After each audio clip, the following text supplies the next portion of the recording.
I am fascinated as to how Dan processes this, let alone you, Katie. Hello, Katie. You're Hi. here too. Hello. Because Sports Illustrated is involved in this scandal now, and it's a true scandal insofar as the cover-up has been brutally terrible. And the crime itself is one that is a crime against journalism. They have hired, and by hire I mean they have... and humanity, like literally a crime against humanity. It's a very good point by you, because what SI has been doing is not paying, but just operating via some proxy third party, a roster apparently of artificial intelligent writers, which is to say bots, to do stuff. And they got caught by an outlet called Futurism. They did great reporting on this. I'm very jealous of their reporting on this, but they noticed apparently that a bunch of these articles were god-awful. They were like recommendations for like the best volleyball to buy. And they looked into this, and as they looked into it, asked SI about it. All of these pages were wiped. And so, just as a reminder, Sports Illustrated, where I used to work as a fact checker. Oh, no. Literally a person who would cross off every word on a printed page to make sure it was accurate. I was working for a magazine that was not just at the vanguard of sports journalism. It used to employ like William Faulkner, right? And now it employs or used the services of Sora Tanaka, who is a person who can be found also on an AI headshot marketplace, where she is listed as, quote, joyful Asian young adult female with long brown hair and brown eyes. You can just buy her face. Whose face is it? It's a completely computer-generated face.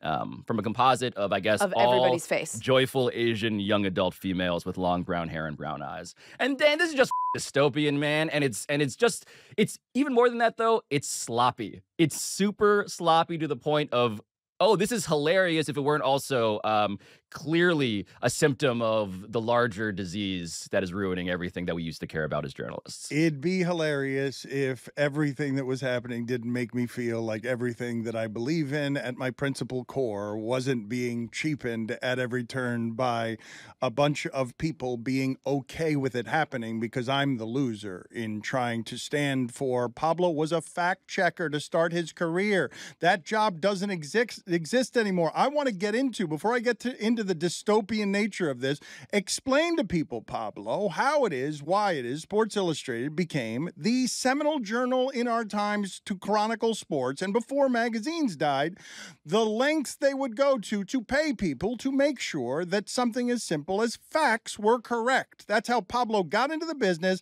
That job is the video researcher on an NBA team who works 80 hours and has to chase down everything because every syllable has to be true. Yes, I was a version, an even sadder, but more Filipino version of Eric Spoelstra, grinding away in the cavern of Sports Illustrated, there to literally cross off every word to make sure it was true. And this was a point of pride. This is the point of Sports Illustrated, was in a world of relative fluff, here was substance and here was accuracy. And so I would call up not just the writer, but the writer's sources to make sure that everything was accurate. And the legions of people who came up through the ranks doing this, Dan, it was not coincidental. And it was not just like steerage class. It was the place up through which you rose because you needed to be trained in the discipline in order to like hang at this magazine. And so, dude, I don't know if people know. The kids definitely don't appreciate what SI represents, even though I think I can probably begin to explain it, but I don't think they'll ever appreciate the relative importance of it in sports media. I will try to explain it to the best that I can, but this was where the best work was done in the field that I cared about the most, because the people who were applying craftsmanship and care to these things were the writers that I admired most, who were protected by the fact checkers who made sure, and editors who made sure that their copy was the greatest stuff that was being birthed by sports journalism. But, Katie, Imagine when Pablo says, "I want to know how Dan feels about this." Never mind as a journalist. How about just as an old person, to be met with when Pablo says proxy third party, and I'm going to read to you a sentence, Katie, from Sports Illustrated in reaction to the scandal. The proxy third party is called Advon. Okay, that's a futuristic terror. Advon, A capitalized, V capitalized, D lowercase. This is from the future. Advon has assured us that all of the articles in question were written and edited by humans. How is that a sentence that I am supposed to understand? 1980s journalist me growing up when they used to, as a business model, what it was, let's throw yesterday's news on your lawn or in your bushes for 25 cents. How am I supposed to understand the sentence, Advon has assured us that all of the articles in question were written and edited by humans? What do you mean they were? Why am I questioning that? Katie, no, they've assured us. The robots have assured us. But they weren't. That they're not robots. But they weren't. You showed me that lady. Where's the discrepancy here? Are they lying? They are, I believe, being dishonest, yes. Are these articles, can I just ask, I'm devil's advocating. I know you guys are going to die on your big J journalism Gary hill. Smith! Scott Price! If I may, I'm gonna yell names were of these writers. like the articles, like when you get to the bottom of an article and it's like, it has a picture that's clearly to get you to click, and it's like 10 simple ways to cut belly fat. Are these those type of articles? Like the type that I feel like Yardbarker was probably first in doing, was like all those served articles at the bottom of a...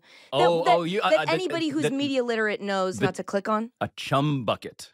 Is that, it's a real term for it? Yeah, a chum bucket. Like the thing of like, you'll never guess whose pimple this was. Yes, exactly that. So what you're asking, though, is the difference that no, average American reading a thing on the internet is going to make a distinction between credible news thing and infomercial thing meant to manipulate me. But here's my thing. I'm not saying that it is a good practice, but I am saying, and I do think those need to be, I think we need to get rid of those. I think we also need to get rid of ads that look like they're TV shows. Is it? What? Whose pimple is it? It's always mine. Always my pimple. If we find out that one of those companies is employing AI people to write their dumb articles that nobody's reading, is a little less of a than like if a front page SI article is written by AI. What I'm saying about Sports Illustrated's front page, its cover, right, versus the chum bucket equivalent stuff of like the best volleyball for you to buy, in which there are sentences that are insane. Oh, right? Could you have some? Yeah. I'd love to hear this AI article. Yeah, hold on. Let me pull up just one of this is by Drew Ortiz. In this case, a very white Hispanic face being worn by a robot that then became a Asian woman. Whoa. But Drew Ortiz writes sentences like this, quote, "Volleyball can be a little tricky to get into, especially without an actual ball to practice with." And it's just like, all right. Yeah, not exactly tough. You Bill can get Mack. into it without the ball. But in this case, right, this was, to your point, like advertorial shit. Right. Of like, here's a SI Dan didn't used to do this. And I think this is the point, is that SI was its license. So SI used to be owned by Time Inc. And Time Inc., Time Magazine's, People Magazine's owner, like office in Midtown Manhattan where I used to work, with like red pencils crossing off words and shit, and folders and paper in a library. That's not the case anymore. SI was licensed to a company called Maven, which became this thing. Arena is now the company operating this thing. And so they infused SI.com with shit like this to the point where it's a valid question of like, Sports Illustrated does this now?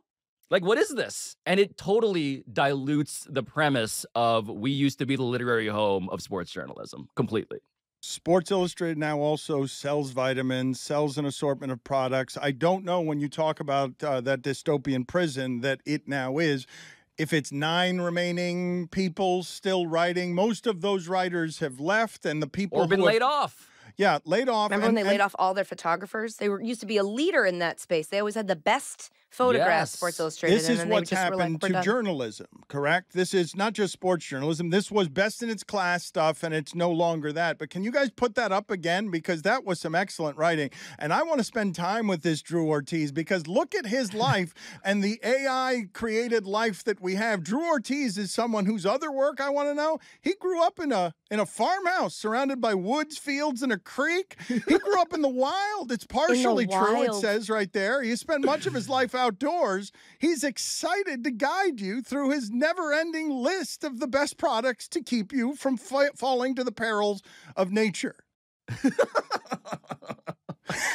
It's remarkable to be such an outdoorsy person, but to have a beard so cleanly lined. There is rarely a weekend that goes by where Drew isn't out camping, hiking, or just back on his parents' farm. Damn. Nepotism. Oh my God. But this is where, if there is any sort of upside to any of this, Dan, it is that currently, at least, we are collectively, and I think everybody is laughing at this on some level, albeit ruefully for many of us. And it's just establishing, if you're using AI writers, it means you are dog shit. Right? Like, there is such a, so it's two things. It's number one, the contempt you must have for the idea of a human reader, that no one's going to notice. No one's going to notice that this was But written isn't by this a what's bot. happening in Hollywood too, where the CEOs are saying the writers and the actors and the creative soul of things, they don't matter. We can generate them. We can use information from the past in order, through Google and funding, to just create the tech companies that belch out writing not as art, but as just something that can be farted out, because there's no discernment being made by the reader, who doesn't actually, Pablo, care whether Sports Illustrated is the nostalgic, romantic thing we remember, or it's just some outdated piece of shit that their grandfather used to read. And probably even scarier to me is that it's happening in schools, because if kids are not wanting to write a paper, which, look, I didn't want to write papers. But if you don't want to write a paper and you just go to a website and you tell it to write your paper and then you hand that in, and this happens long enough, and then those kids that are in school end up coming into business and they don't know how to write because they really didn't learn how to, because they didn't write any papers. They just had AI do it. It just is feels like something we should probably figure out. Dan, you own a media company. It seems a little bit scary, though, what you're talking about. Like, how Drew you have to care about it to be scared of it, though. You know what I mean? Well, you have to... it's a really good point, Dan. Like, there's two sides of this aisle, right? One are the kids who loved writing papers. The other side is the kids who don't give a fuck about writing papers. And I think the good news, the second upside of this to me, if there is one, is that it is being labeled AI as so, like, just terrible. Like, it's just, it feels like a sign of cheapness. And it is literally that. It's a company trying to increase its margins of profit by driving costs down. But in the meantime, it's sort of like, my hope is that when people hear AI, they associate it with bad quality. And even if you didn't like writing papers, my hope is that you don't want to read shit containing sentences like, luckily for you, we found some of the best full-sized volleyballs in 2022 that are perfect for practicing your serves and sets every day. Great. Lucky me. Full-size But volleyballs. you say that but how long do we think it's going to stay being a sign of poor quality? Because I feel like these types of things grow exponentially, and AI feels like a couple years ago we were talking about it would be a thing. Now it is a thing. You can just access ChatGPT and all that other stuff. There are consumer products that are AI-based, which means that behind the scenes, the stuff consumers don't have access to is probably much more advanced than this, which means that that will trickle down eventually so that AI will no longer be a signal of bad quality, potentially, but it will mean that the person didn't care, didn't have human consideration or connection to a story. That's what's scary, but I do think it's not always what going you're to be bad talking about, quality. aren't you talking about there, Katie? Basically, whether art has a soul or not, and whether you can create it artificially, whether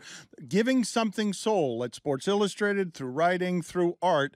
Can computers do what humans can? I've always thought of that as the opposable thumb for us that makes us different from the computers, that it can't be recreated, but I'm less convinced of that than I used to be. Look, once you accept that the next step of human evolution is that we're just going to become machines, it all kind of makes a lot more sense. You know, it does feel, if you're going to throw up the Drew Ortiz photo again, This hottie. It does feel like Drew Ortiz is somebody who's just like walking around in the background of Dan's office in Miami. I mean, that looks an Drew awful, Ortiz. that looks absolutely. If right now I were to go to John Skipper and say, make a computerized version of Clay Skipper, your son, I want them to put up there on the screen Clay Skipper's face next to Drew Ortiz, and you guys will see that Clay Skipper looks a little bit like the robotic prodigy of and progeny of a media mogul. Just incredibly handsome. That guy's not in the shipping container? I have to create yet another white Latin here called Clay Ortiz.